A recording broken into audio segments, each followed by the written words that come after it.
Good Wednesday morning, guys. My name is Jerry Miller, and thank you kindly for joining us on Real Talk with Keith Smith. It's an absolute pleasure to connect with you through the I Love CVille Network on a show presented by Yes Realty Partners. You can find Yes Realty Partners online at yesrealtypartners.com. We will give some props to another partner that makes this program possible, Intrastate Service Company.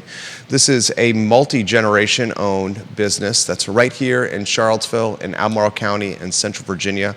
A home's best friend is Intrastate Service Company. A couple of housekeeping items to get out. First, Keith Smith, the namesake of this talk show, is doing the responsibilities of a good son, of a great offspring, if you may. His father had the unfortunate passing of one of his best friends, one of his dad's best friends, and the funeral, in fact, is today in New York. So Keith is currently, after driving up the eastern seaboard with his mom and dad, helping his parents lay to rest a good man, a military veteran, his dad's, one of his dad's best friends.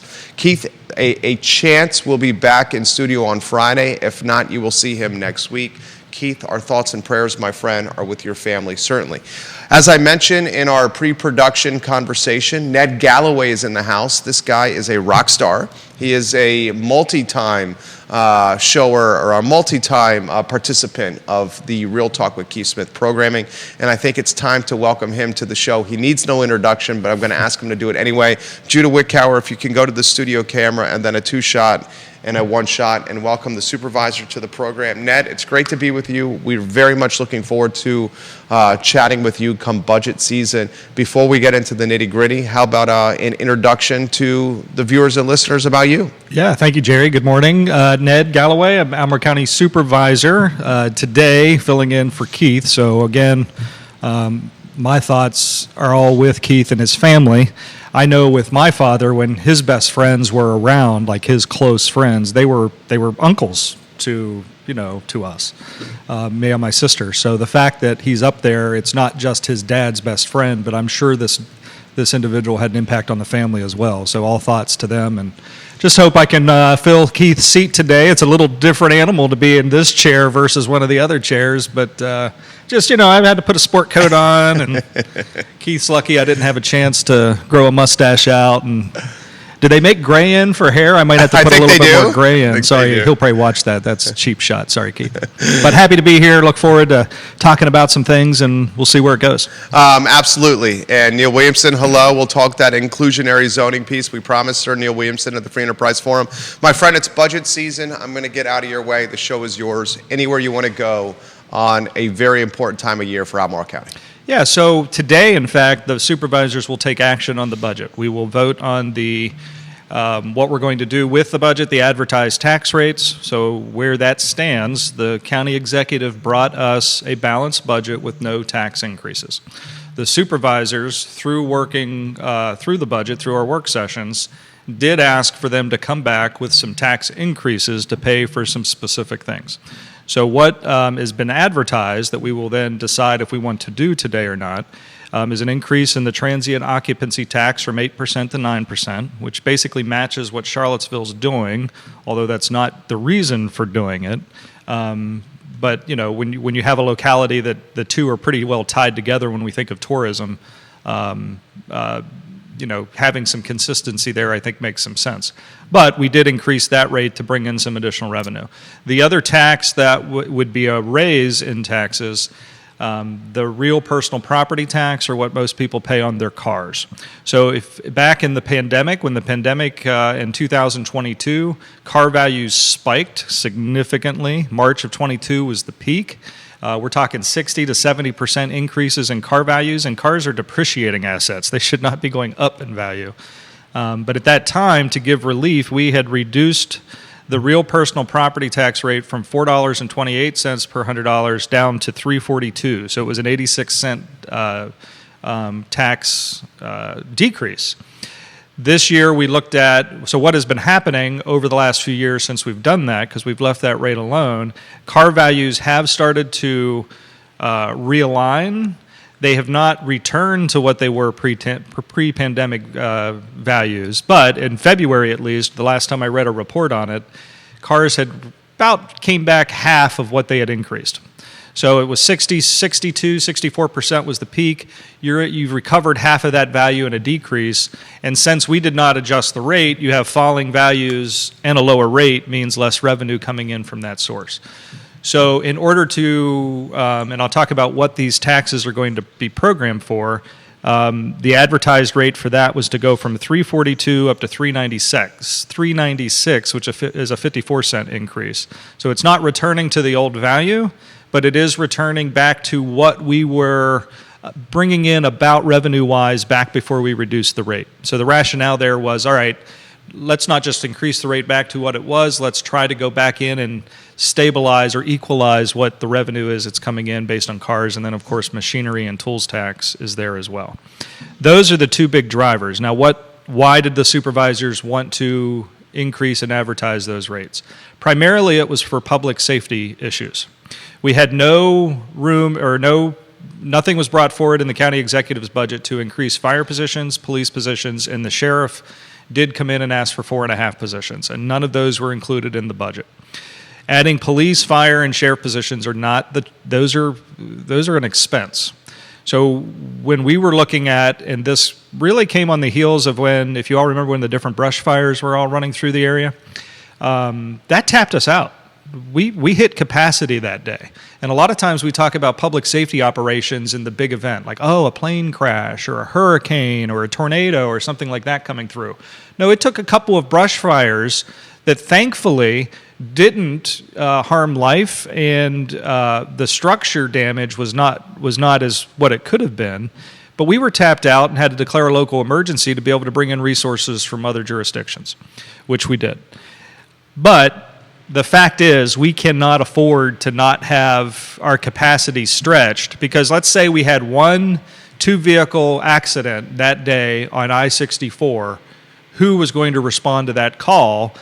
Well, we would have had to pull people off the fires to go do that because we were already at capacity.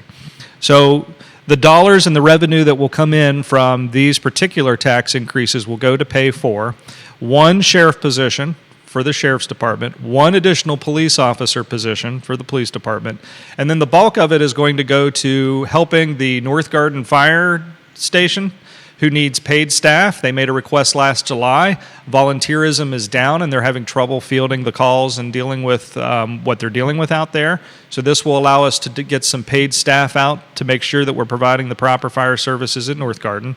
And then this will allow us to man a second full-time ambulance staff at the Seminole Trail off of Berkmar Fire Station as well, which is the busiest, highest call volume station in the entire county.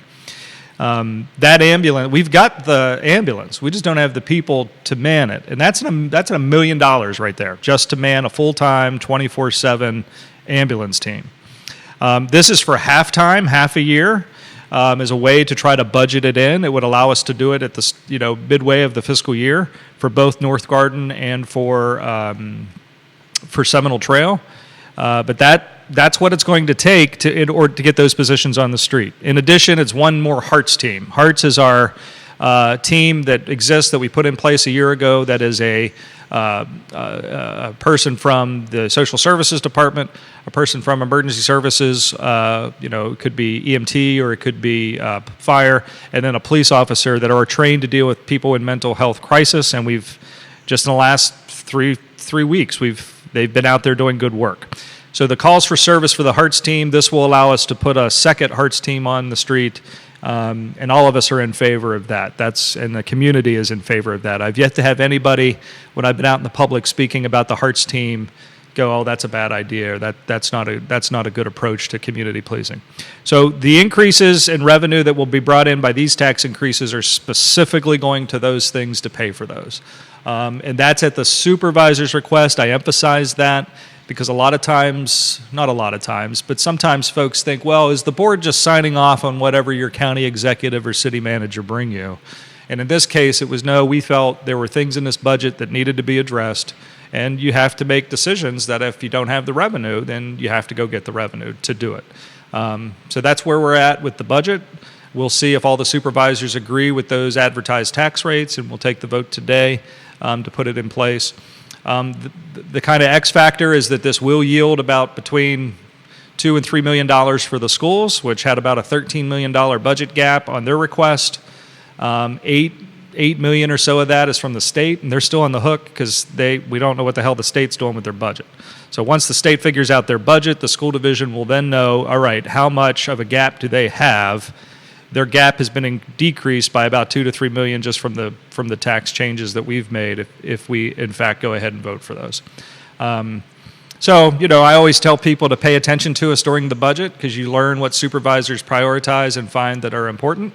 There's definitely been discussion by different supervisors and other things that have come up that have not necessarily garnered the support, or maybe not so much, maybe it's not fair to say not the support, but not the commitment of funds in a way that certain supervisors want.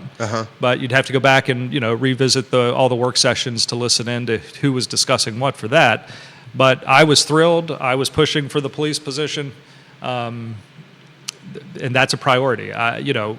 Police positions in this county just for traffic safety and all of the cars moving around is important, and we can't be at capacity. So a little long-winded response to the budget, but that's where we're at on the budget and the tax rates. I appreciate that. So I'm going to ask some questions. You got comments already coming in. Mr. John Blair, I'll get to your comment here in a matter of moments on LinkedIn. Viewers and listeners, if you have comments, put them in the feed. I'll relay them live on air. I follow this fairly closely.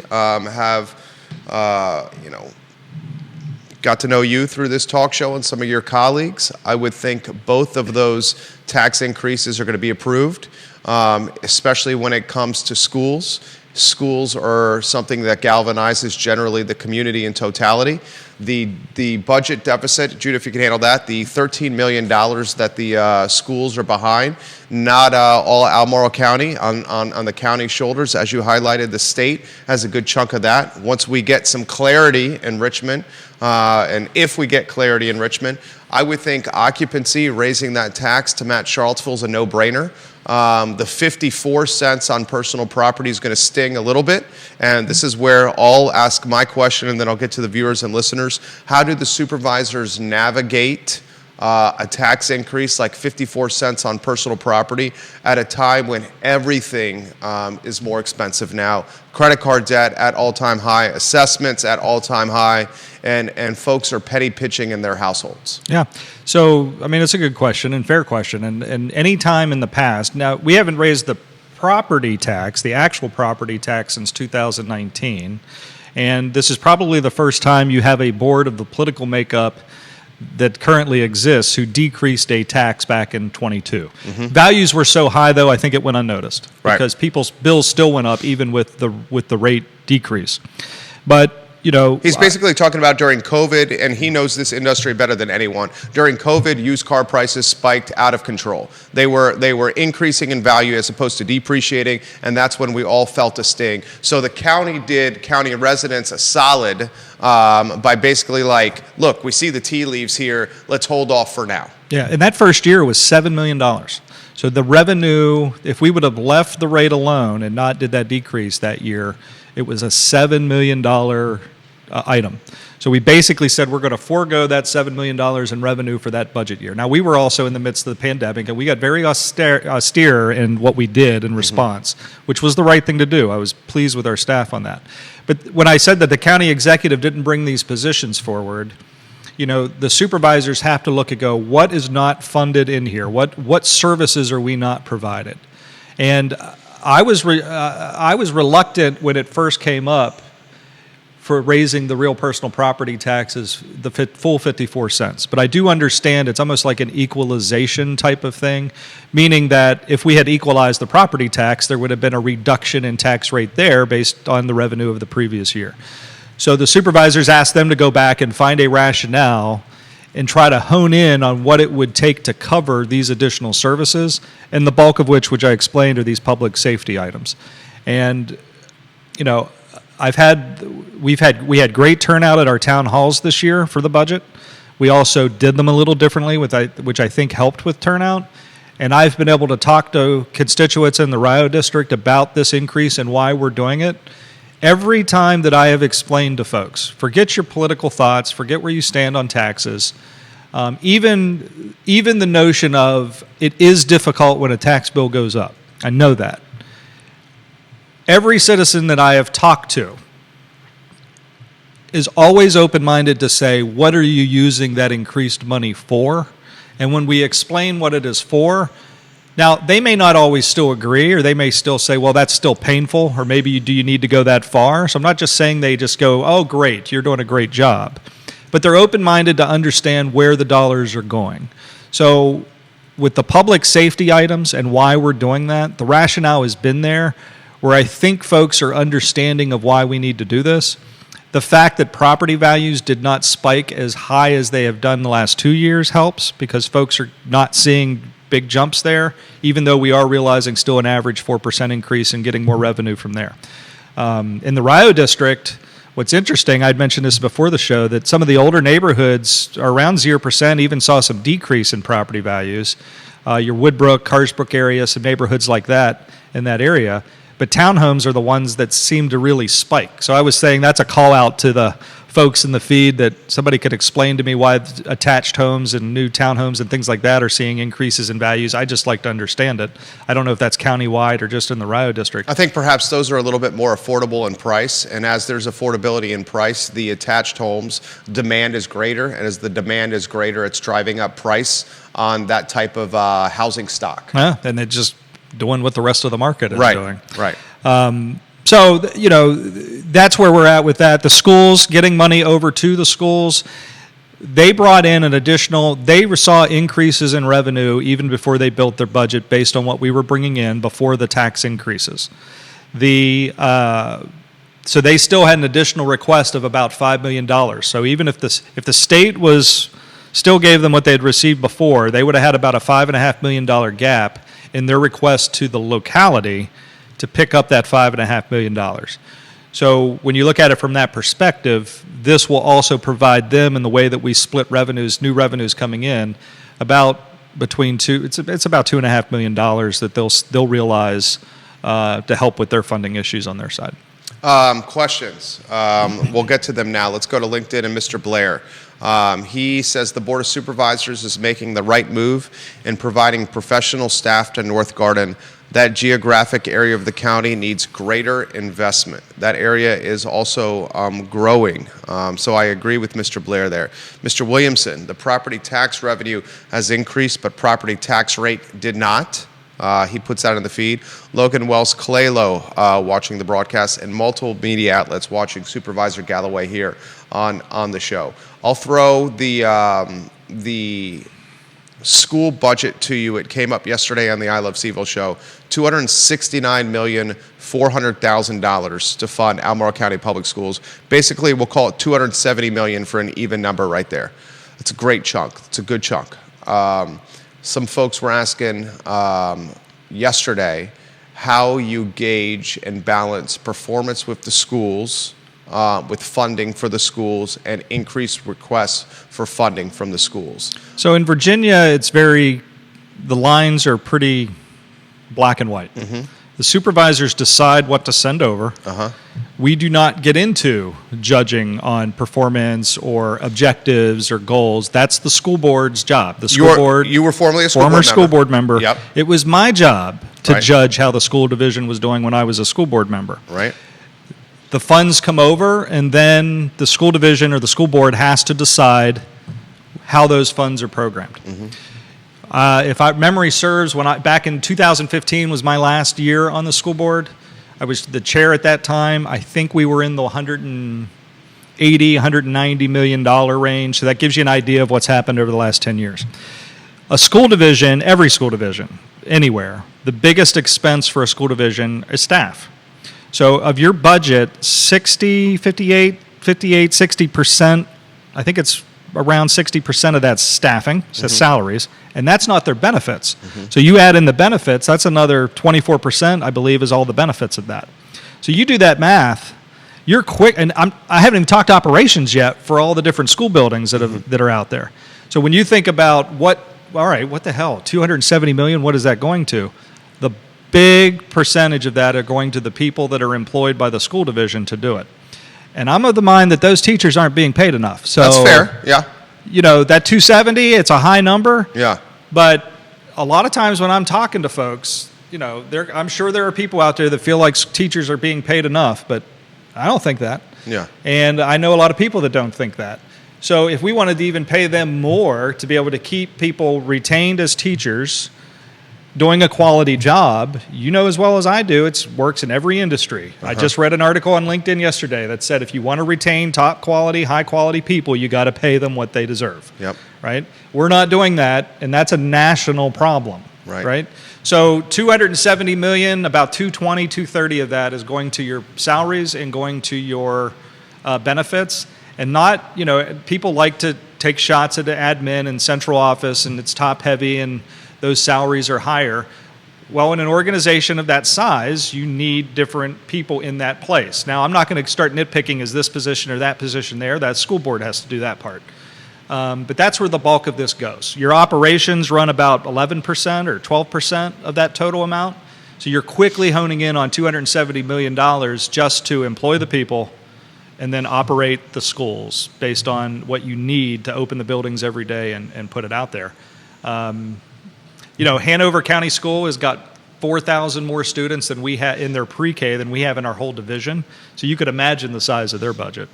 I'm just, in Albemarle County, we've decided, it's not a written policy, but it's always been an unspoken rule that for every dollar of revenue that comes in, the split is 10% goes to our CIP fund, our capital. And then the remaining, after that, a remaining amount of the total dollar, it'd be about 54% goes to the schools. But after CIP, we give 60% to the schools, 40% goes to local government, and that's how we treat it. I think I always appreciated that stance when I was on the school board because you kind of knew what you were getting. And I appreciate it as a supervisor now that it's going over to them because I'm like, all right, these tax rate increases that we have programmed in, that's how that $2 to $3 million is going over there. And we're justifying it based on what it took to cover some local government side and then also justifying getting them about halfway through that new request that they made. Okay, I'll throw this to you. Follow up on the schools, and then we'll get to more comments coming in. Do we anticipate, or is it a fair read, as collective bargaining becomes even more of a reality with our schools at Albemarle County, that number is going to increase even more with Albemarle County school funding? And how do we plan, because I believe that will be the case, it just seems logical, how do we plan with collective bargaining and teachers, basically staff of ACPS getting more compensation, better benefits? How do we budget or plan for that additional overhead that's on the horizon? Yeah, I mean, the school board will have to figure that out. Are they going to go all in? Are they, collective bargaining is an interesting thing because you're basically setting up now a negotiation, across the table from two different groups. Yep. And you better be a good negotiator because, it's not just a foregone conclusion that you win collective bargaining and that you're going to start winning things. You have to go through the process. I think the school division's at the point where they've just agreed on the process. They haven't even got to the discussions yet. Right. So I'll be curious to see what the teachers and the teacher group, what their asks will be, what they bargain for, and how the school division responds to it. But if any lessons are learned from Charlottesville going through their collective bargaining agreements, yes, it increased costs because folks are getting paid more. And if I remember right, I remember reading an article from I think it was a bus driver in the city of Charlottesville that said, "This is a game changer for my life." It was about 75,000. I think the number was used in that article compensation-wise. He says this is life-changing. You're exactly right, Ned. Exactly right. That's a good thing. I've never been asked the question of where I've stood on collective bargaining. I have stated publicly when I've run for some other things in this state where I'm at on it. I'm a fan of it. I'm not opposed to it. But the idea is that it is a process, and if you've got an contentious relationship already with the folks who are wanting collective bargaining, then your collective bargaining is probably going to be contentious. If you're doing right by employees as an employer to begin with, then collective bargaining shouldn't make either side that nervous. It's just putting things down on paper so you know what to count on. And a lot of times in collective bargaining agreements, it's beyond the salary. It's some other things that are in there that can really help with quality of work life. So that's why I'll be curious to see what the teachers' asks really are. Great insight there. I was torn on collective bargaining when it came to Albemarle County Public Schools, but in the end, I was in favor for collective bargaining with ACPS because there's this imaginary line that separates Albemarle and Charlottesville. And as the Charlottesville teachers and Charlottesville public school staff got more influence and power through essentially unionization, my fear was, as a parent of 2 young boys, that we would see talent go over this invisible line to Charlottesville, and that's the last thing we want because that would cause the watering down of ACPS. So that led me to support collective bargaining. A lot we got to get to on today's program. Before I get to these comments, I want to make sure we have an opportunity to get the items out of your notebook here. You wanted to highlight the ACPS facility that was coming online. Was it in the old J.C. Penney spot? Yeah. So that's awesome. We've got it. It's open. Supervisors got a little tour. We got to walk through it the other day. Nice. I happened to see before. I got a tour from the property owner before he did anything with it, and see what was. The racks. There were still racks in there. The old salon stuff was still in there. Great property owner. Wonderful individual to have in our community. So I'm thrilled that he owns. I wish he would have got the whole property, frankly. But going through there, what's crazy is the inefficiencies that are found by putting this Public Safety Operations Center in that facility. And for folks that don't know really anything about it, the bulk of it is taking the technicians and the folks that work on our emergency vehicles. It's a shop. It's a shop for the fire engines and for the police cars and for things like that. Prior to that, these technicians had to be mobile and things were stored at different stations, and there was reduced room for the police department over on 5th Street. So this allowed us to find one centralized location to bring all operations under one roof. It allowed us to bring evidence storage out of the other location, put it there. Same for vehicles, because vehicles can be evidence. Mm-hmm. And you have these technicians now with all their parts in one place. And we're not relying on as much vendors to have to send work out to because we can do it in-house. Mm-hmm. That saves time, that saves money. So huge efficiencies being found by having this all in one place. In addition, there are some other police operations now that are functioning out of there, really because of space. They have some space there to allow those to move from 5th Street over to the Public Safety Operations Center. So I'm thrilled. It's in the Rio District. I love having a more regular police presence there now, which there will be. If you're driving back behind the mall, be careful. There's a new stop sign as you're passing where the entrance is. So if you're looping around the south end of Fashion Square, it'd be a bad place to run a stop sign. I'm just saying. There's some folks out there. But wonderful add to the community, great efficiencies. That's going to help us in the long term because now our resources are going to be better expended, which I've already talked about the need for that. So we're finding some savings in-house by putting this operation under one roof. Supervisor Rutherford from Nelson County, thank you for watching the program. Rob Neal, thank you for watching the show. Kyle Irvin, Max Edelson, Ray Cadell, thank you for watching the program. Viewers and listeners, let us know your commentary. I'm going to pass along Linda Harrell, friend of the program, her comment. I know Supervisor Gallaway's answer is going to be, look, it's the school board is making the decisions on school-related topics. But she lives in Ivy in Albemarle County. She is a taxpayer and a homeowner. She passes along this. Why do the supervisors continue to support a school system that has watched reading scores plummet over the past decade for all students, not just children of color? Why doesn't someone hold the central office accountable for their failures? The school board does not hold them accountable. Why does not the Board of Supervisors do something? And then she said, ask Supervisor Gallaway what the school board did to address the falling scores when he was on the school board during his time. I'd have to go back. It's a great question, Linda, but you're testing my memory now from 2011 to 15, what the reading scores did over those 4 years. I had a very different mentality, I think, back then, relative especially to standardized testing. I was not a fan, and I said so much. I think standardized testing is loaded with problems, and I'll leave it at that in terms of what that tells you or what that informs you about the school division. And I'd have to go back not just on reading scores. I remember back then the percentage that we were focused on were the declining scoring and the performance of minority children in our school division. And that was a big focus back then. I don't recall reading being the focus. And maybe, Linda, honestly, maybe that's part of it. Maybe our focus was on something different. and it wasn't specific to the reading element. I know that the school division has decided they're implementing, because I know they're going through professional development for new reading approaches and responding to that for the next year. And I have to have faith in the members that the county has elected to that board to hold the school division accountable and make their decisions accordingly. I can tell you that based on some of the new members that are on that board, that in my own time, I tend to go in and listen and sit in and watch sometimes during budget season. And, you know, it's always fun when new people come onto a board. Because they're new, they start asking questions that are really good questions to ask, whether you're on the board for a month or whether you've been on there for 20 years. Okay. So I think the questions that some of the new folks are bringing on, and since there's more than one new member, I think there's a confidence there where you don't get a little intimidated by the other folks that have been serving. So I think good, at least in the few examples that I've set in on, there are really good questions being asked of staff, which is what the board has to do to decide if they're performing at the levels that they wish to be. And that's what I can ask and require of our school board. I really cannot do much more than that. In the state of Virginia, for the funding piece, we send the money over. We send it over as a lump sum. The Code of Virginia does allow supervisors to send it over in categories.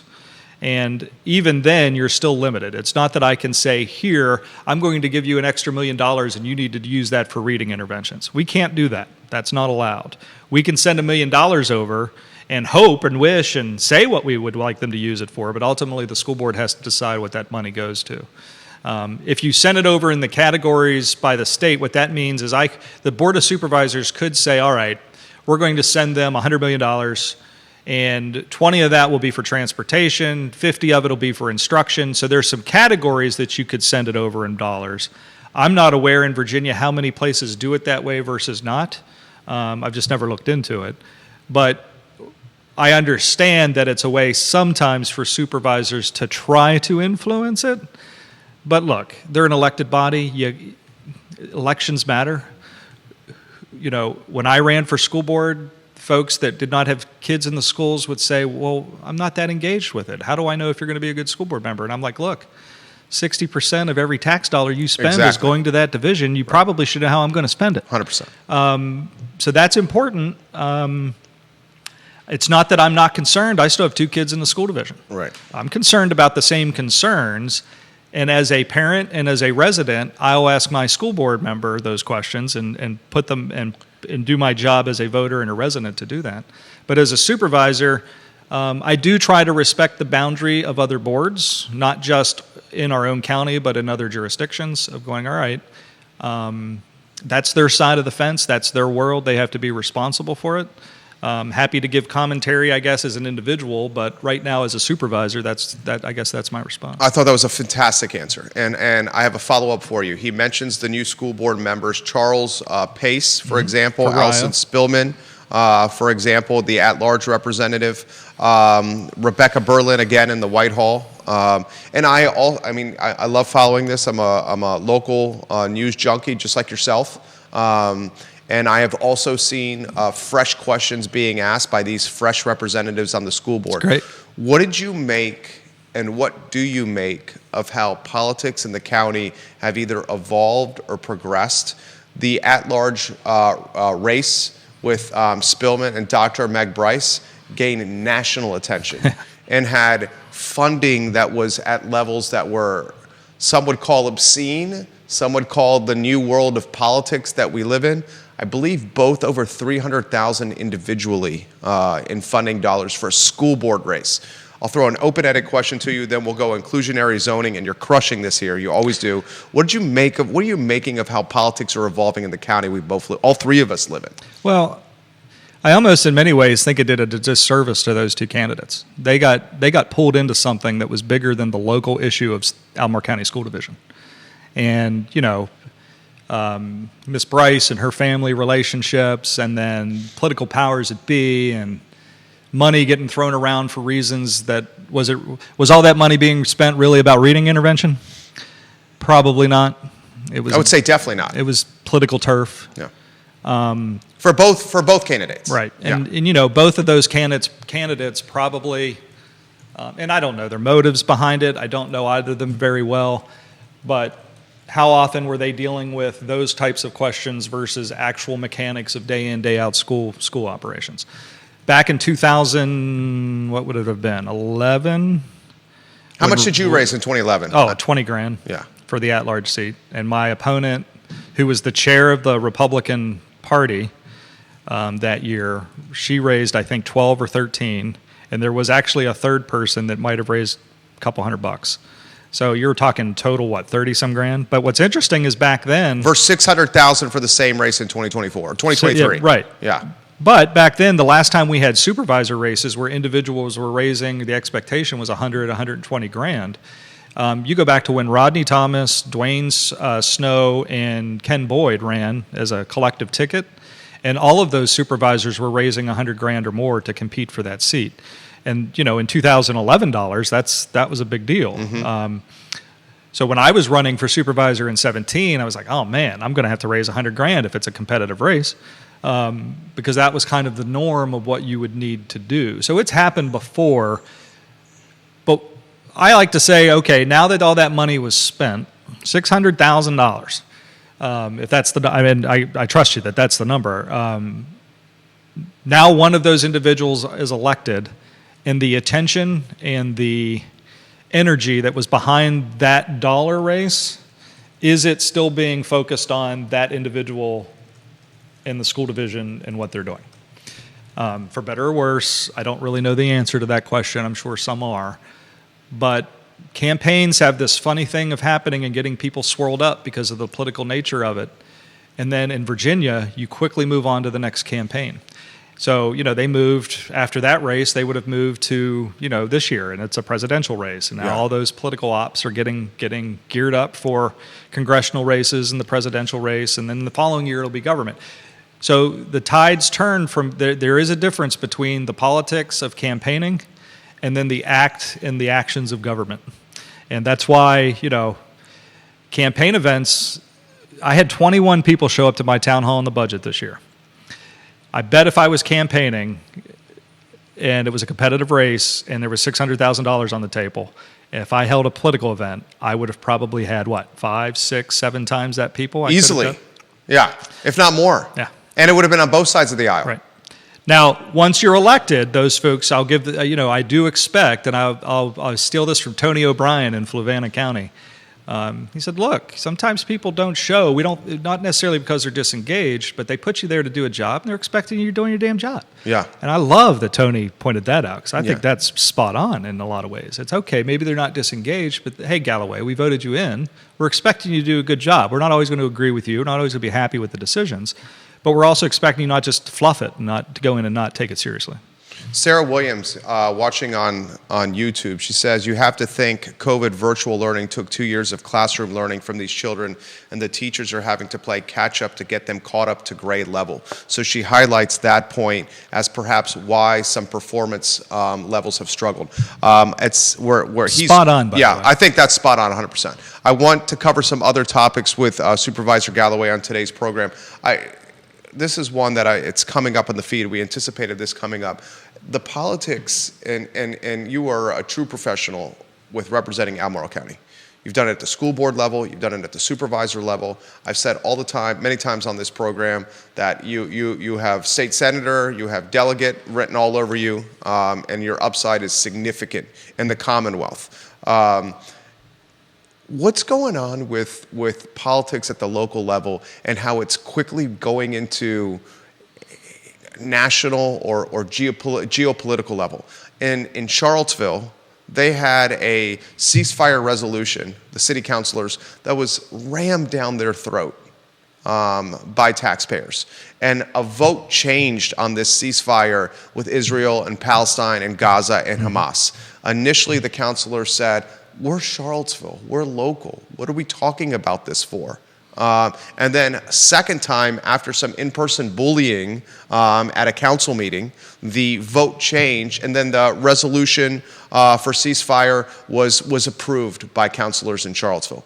Louisa County, we talked about this yesterday. The Board of Supervisors are not allocating $6,000 to Piedmont, Virginia Community College because of this Palestine, Israel, Gaza, Hamas mess, this war. And Louise is saying, we don't appreciate what Piedmont's doing, allowing this, a movie to be aired on campus. So we're going to hold this money basically in escrow, or terrible pun, in hostage, until we get a response from Piedmont about what they're going to do moving forward. So I guess I'll throw an open-ended question to you. Are we now at the point where folks at the supervisor level, even the school board level, are having to pontificate or offer perspective on national and world politics? And is that necessarily a good thing for our community? The discipline, I think, that needs to be there, and it's very difficult. These are emotional issues. They're important to people. And when you take something that's both important to you and emotional, then things really can heighten and flare up in a hurry. And it's happened before. It's happened before in Charlottesville. It's happened in Albemarle County on issues where things have come to us trying to have us take official board actions on things that go outside of Albemarle County, whether it's statewide or national, or even something that's not even necessarily a national or a state political piece. It's one thing for the board. So I can run as an individual to be elected to something. And who I am and the quality of my character and what I think and believe, I think is all good information for folks when they have to decide if they're voting for me or not. But once you're a member of a board, your individuality ceases in a lot of ways. You have a voice, you get votes, but the actions are the collective will of a board, and that represents your local jurisdiction. So actions, I believe, should be restricted to the business and the fiduciary responsibility of the board. And that's local actions. That's budget, that's hiring the folks that the board's responsible for hiring, that's passing ordinances and policies that are specific to the local level. It's one of the reasons why I love local politics, because even though local government can be slow, you get more immediate reaction to things on the local level than you can at the state or the national level. Now, in terms of what other boards decide to do with their boards and councils, I have to let them decide on that. If folks want to have a time or a place for me to have a conversation about what I individually believe outside of my role of supervisor so they can judge me in a different way, I'm happy to do that. I don't know that I want to go there just sitting in, filling in for Keith. Maybe I need to be a guest on a show as an individual at that point to go into conversations that could be emotional and like I said, that are important to people. And we're happy to host you on that. And, that's fine with me. I mean, there was one time when I was on the school board, I learned this lesson from a person on a door. And he caught me off guard. He was a little unhappy that I was knocking on the door, but then when he learned I was running for office, he eased up a bit. But he asked my stance on abortion when I was running for the school board. And I thought, buddy, I'm running for the school board. I'm never making a decision on this. And then he looked me in the eye and he said, listen, I know how this works. Folks like you run for the school board. Then the next thing you know, you run for this office. And then you run for a higher office. Next thing I know, you might be my governor. I want to know where you're at on this issue in case that's a possibility. And I went, okay, understood. This is a judgment call that he wants to make on me, somebody that's putting myself out there to run. So we got in and had that conversation and chatted with him about it. And I'm on the record on these things. I've run for other things, so there's not a lot I haven't been on the record on. So it's okay for me in one avenue for folks to want to talk to Ned about that and understand who Ned is, where he stands on things, what he thinks about things. And there's a lot of difficult topics that I've had those conversations about outside of my role as supervisor. As a supervisor, I try to maintain the discipline of speaking officially about things that are actions that Albemarle County Board of Supervisors should and take relative to our local responsibilities. And I appreciate that. I think it should be that way. And I have made comments and statements before that go outside of that, but I try not to do it in the realm where it sounds like I'm speaking for the board. And you often caveat it by saying this is Ned Gallaway talking, not Supervisor Ned Gallaway talking. That's right. So, these issues are hot, man. I mean, Should the council, it's a tough question here. And I can't decide if the council Okay. should have or shouldn't have done that. That was my question. Those 5 members have to make that call. Fair. And they went through an experience. And I can tell you, and I learned this lesson as a school board member, because kids are involved. When emotions run high yeah, and your kids are involved, yeah. as a politician, it's hard to not be responsive to that. Mm-hmm. What you decide to do, I think, does speak to who you are as an elected official. Mm-hmm. And whether, again, it's just like, nobody wants to raise taxes. Nobody wants their taxes raised. But you have to make that decision sometimes. And that's your official responsibility to make that call. And, I've had to tell people I'm not going to answer that in the realm of the supervisor, not do this, and answer for it. And sometimes the issue, based on my political party, is I get grief from the opposite party sometimes, and sometimes more often than not, get grief from my own party on that. So it's not even really a political party thing. If you're not, people want to know these things, and I think there's just a different place than me at the dais of the Board of Supervisors speaking to those. I'm happy at a political event or in that situation that I'll more than happy to have direct conversations with folks about how I think and feel. But the dais of the Board of Supervisors is not, in my opinion, the pulpit for that, because I'm there as an individual to do the collective will of that board. That's a fantastic answer. I 1,000% love that answer right there. And taxpayers and Albemarle County residents agreeing with you. For example, Vanessa Parkhill in Earlysville, thank you, Supervisor Gallaway, for focusing on the business of running Albemarle County, exclamation point from her. 1,000% agree with her. We covered that topic. There's a lot of other things I want to cover here at the 11:05 marker, and we're mindful of Supervisor Galloway's time here. Oh, wow. It does go quick. You're killing this, dude. You're killing this. The Neil Williamson inclusionary zoning commentary from the Free Enterprise Forum. We talked about this yesterday in the I Love CVille show. He highlights and he references a number of, in fact, I should call it up. The gist of what Mr. Williamson, who I believe is watching the program, he's actually on baby duty right now with his daughter Jill expecting their child, and Mr. Williamson is about to be a grandpappy here. So we want to give some congratulations to Grandpappy Neil Williamson, the president of the Free Enterprise Forum.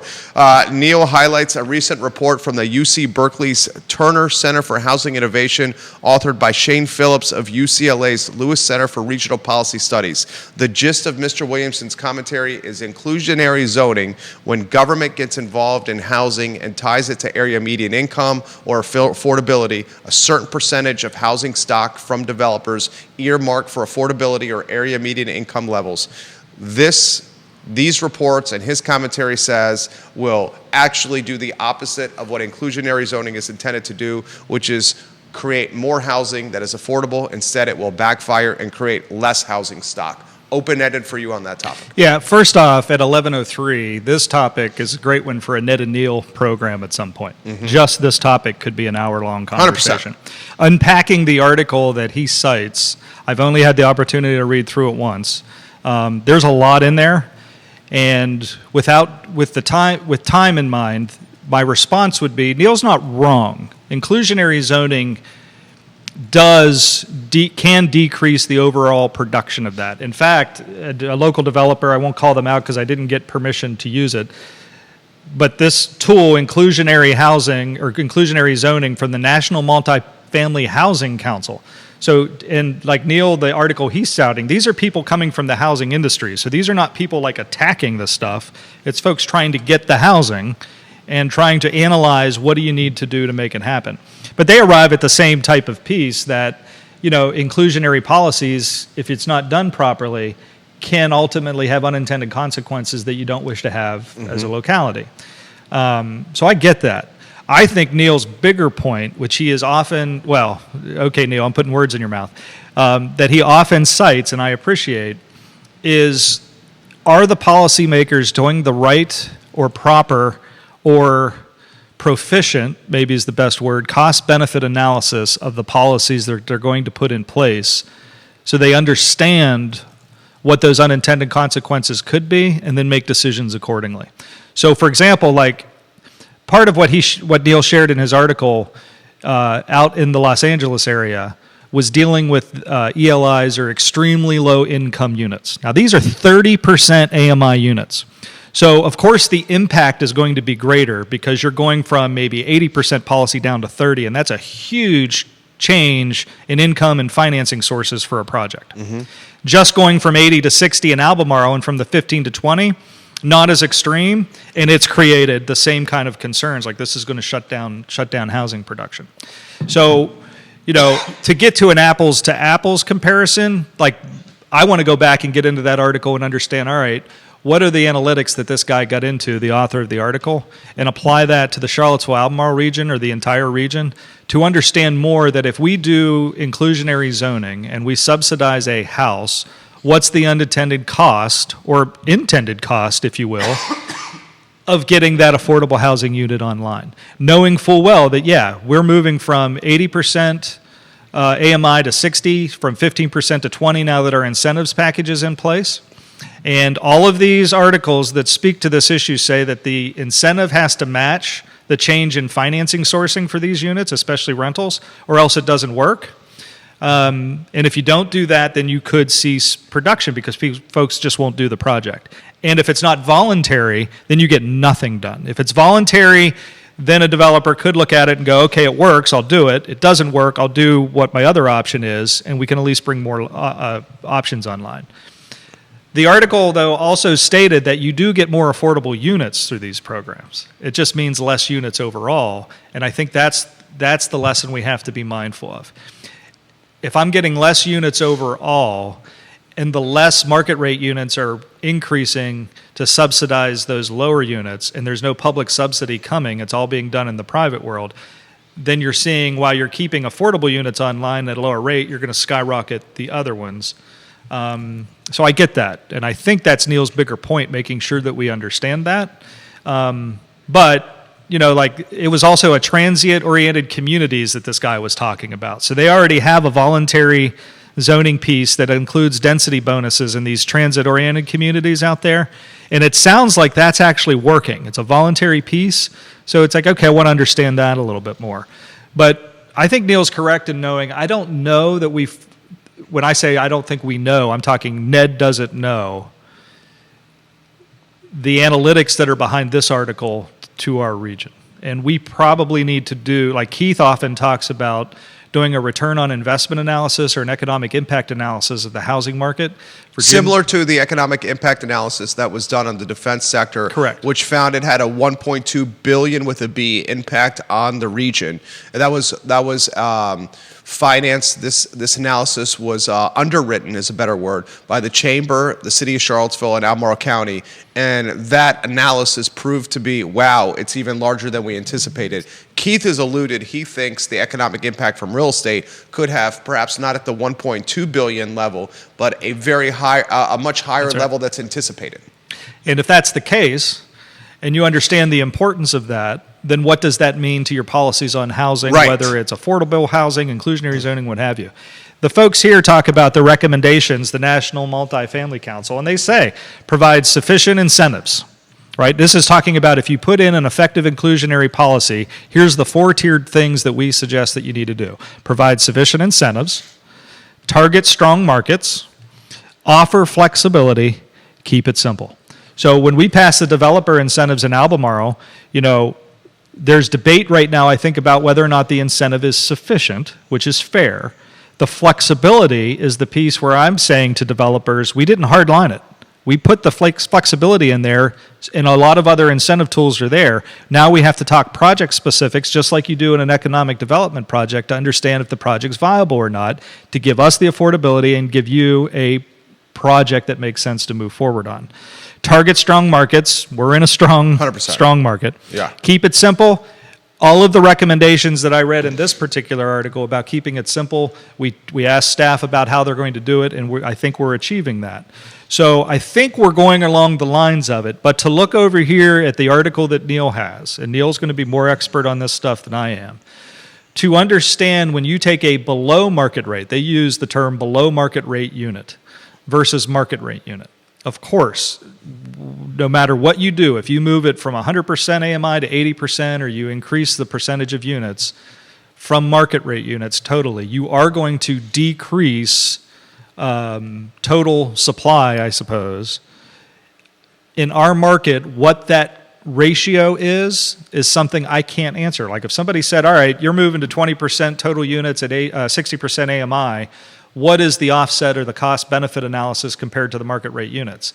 And I have to sit here and say, I don't know the answer to that, and I need to know the answer to that. This incentive plan's now in place, and the board is committed to it being a flexible one where, you know, if it's not working or it's doing the opposite or if it's impeding what we're trying to do, we're going to fix it. But we're out of the gate now, and we need some examples to be able to move forward. We've had some positive developers talk about specific projects, right? I get it now that they fully understand it. And I'll be excited to see if they're going to be able to bring projects forward to meet it. And I think if we can get a couple of conversations going like that and add in some more data analysis as we go, I think we're going to get at a place where, while Neil's overall point of perhaps lowered units overall, but it will at least understand the cost and say, well, that's important in order to provide these affordable units. And you'll have an elected body say, well, where's the line that we're not willing to cross? That's too much of a cost to be able to provide these What is I'll follow up for me, and Neil does his famous hashtag, more housing everywhere for everyone, and shares the link on the comment section of my personal Facebook page of the commentary that we're talking about. I thought it was very well written. Neil, back-to-back days, you've shaped the content that we're creating on this network. I'll throw this to you. I'm a businessman, I'm a real estate guy, real estate investor. Why not just go the road of developer contribute financially to this affordable housing or inclusionary zoning fund? Say, this project, whatever the project is, has tiers or thresholds, money out of our pocket to this fund, and allow the developer to do the project as they see fit. What's wrong with that approach? Well, then the county, if every developer did that, then where are the new affordable units going to come from? Okay. And somebody may know the answer to that. I don't know the answer to that. If I had every developer bring forward a project and they paid off to a fund, it could help us, housing choice voucher programs and other things that we could use. We could send money to offset grants for when nonprofits bring us projects. So we need, that money would go to a fund like that in order to help with that. Maybe over time, it allows us to eventually buy property and do the land bank just in similar ways we did with Ravenna Futures for economic development purposes. It would take a long time to build that up or to help with the CIP to get a lot of those funds in. We don't have a whole lot of places to develop left in the development area to get the density we need. So if we allowed the remaining truly, clean properties that have yet to be developed, develop out and not have some sort of standard to bring those affordable units online, how do we get those new affordable units would be my concern as a policymaker. And I don't know the answer for home ownership. I'm speaking specifically about rental. I mean, I do know the answer about home ownership, but I'm speaking specifically right now about those rental units.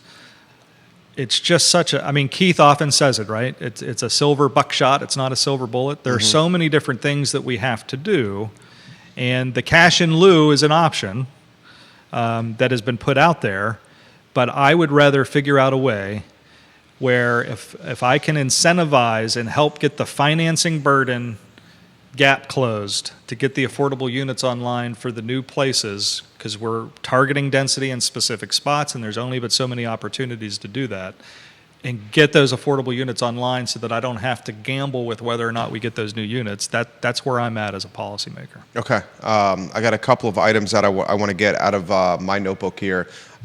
You mentioned expanding the developmental area. I've been in this community for 24 years, and for the first time in 24 years, I've seen folks that have sat on the Board of Supervisors dais legitimately consider expanding the developmental area.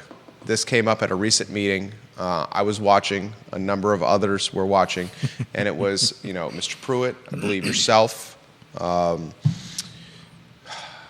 there's 4 of you guys that kind of gave indication to expanding this Well, early stage. to be fair, it's and Neil, if he's still listening, Yes. he is the one that phrased it this way.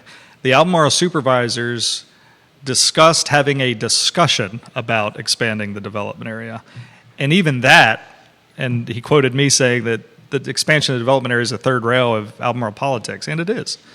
It's a tried and true approach to have 5% set aside for development area and 95% set aside for rural area. No supervisor, myself included, were advocating expansion of the development area.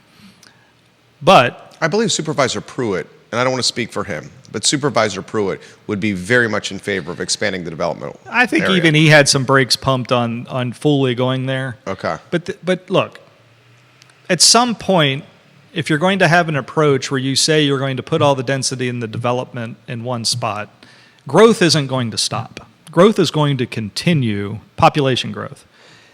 And at some point where you've targeted, it has to hit capacity. And it just depends on, well, what does that mean? And that was my point of bringing it up. We have to start having discussions. You know, some of those discussions, folks get nervous because they were saying, well, let's identify areas where the expansion would occur, and then there are concerns about having that conversation. Just even wanting to expand it can put people into a tailspin. Mm-hmm. But at the end of the day, we have to say, all right, the 5% that we've identified, do we truly know where we're at from a capacity standpoint? And do we truly know what we could, if we ever said in public, the development area has met capacity, how do we answer that question? I don't know the answer to that, because a lot of times I've sat here and said it myself. It could be 20 years down the road. It could be 50 years down the road. All right, well, we need to identify and say what that target is. The Rio small area plan, for example, if all of those 4 quadrants rebuilt and redeveloped under the Rio small area plan, huge density increases would come to that area. I mean, big time. Even just one of the quadrants, it would do that. So there's capacity in the development area for a lot of things. It's not just new development. It may have to be redevelopment. And Neil talks about that, allowing residential and commercial, or allowing more elements like that to happen that could bring on units. So my advocacy that day and having that conversation is that, yes, we should still be talking about how to have this conversation as part of the comp plan.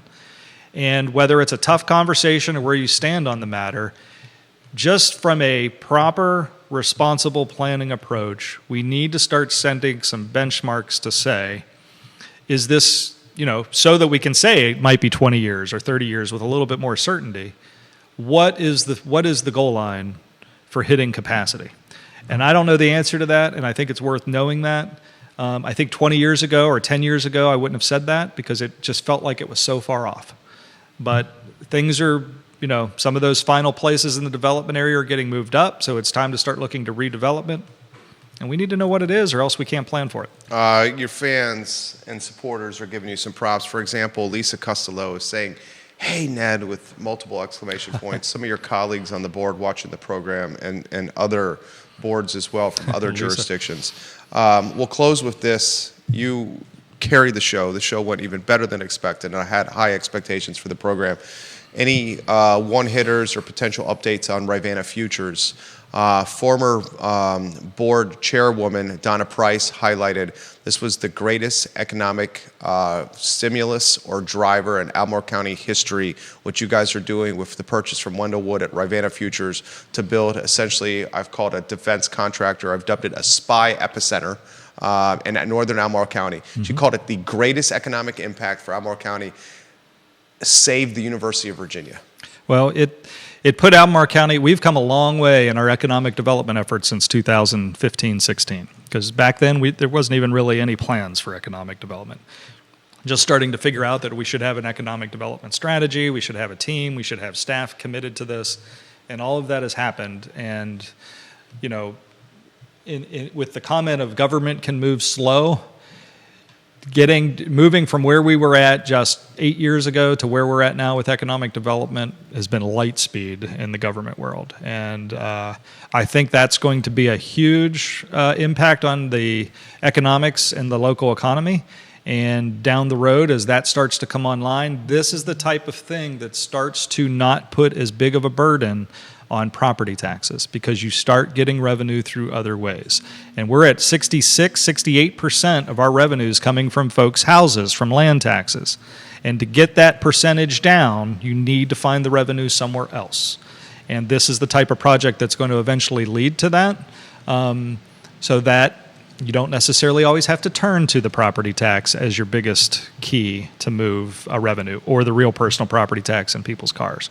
So I'm excited for what it is. I'm proud of the team and the staff. Economic development has been one of my 3 biggies when I've run, my 3 priorities, and that's one of them. So always keep my eye on what we're doing. And the caution is making sure that even though we have this big one, that we have to remember there's a lot else going on economic development in Albemarle County that we have to make sure we keep our eyes on, and not allow that one project to suck all the oxygen out of the room. Last one here, and multiple people are saying, please bring this guy back. Are you having fun? I'm having a great time. Love coming on the show. Yeah, I just hope I did well by Keith. He's going to watch this and have to critique me. No, this is what's going to happen, and I love Keith dearly. Keith is an inner circle friend. He's going to say, I know Keith well enough. He's going to say, damn it, Gallaway killed it. And he's going to be a little bit jealous of this. Personal question for me here. Any plans, I got to ask this question, of running for alternative offices? Alternative offices. Because I think you are primed for a climb politically. You learn your lesson. I've learned my lesson, and I haven't even done a whole lot. I've tried to run for a different office before. And you learn a lot. Like, a lot of times people say, well, you run the first time and lose to learn how to run, which I did. My first campaign was a loss, and then ran the second time was a win. My third time was a loss, and the last 2 times I didn't have competition. So saying it was a win, I think's a win, because you have to, if you do it the right way. It's definitely a win. But you never say never. You never say no. I enjoy the work. I enjoy policy making. I enjoy being in the room where the policies are made. So I'm never going to say never to things like that. But at this time, I have no plans to do anything like that either. I'm in my 3rd year of my 2nd term. Right. This is when you have to start pondering what the next steps are. Hence my question. So who knows in the next 12 months? Okay.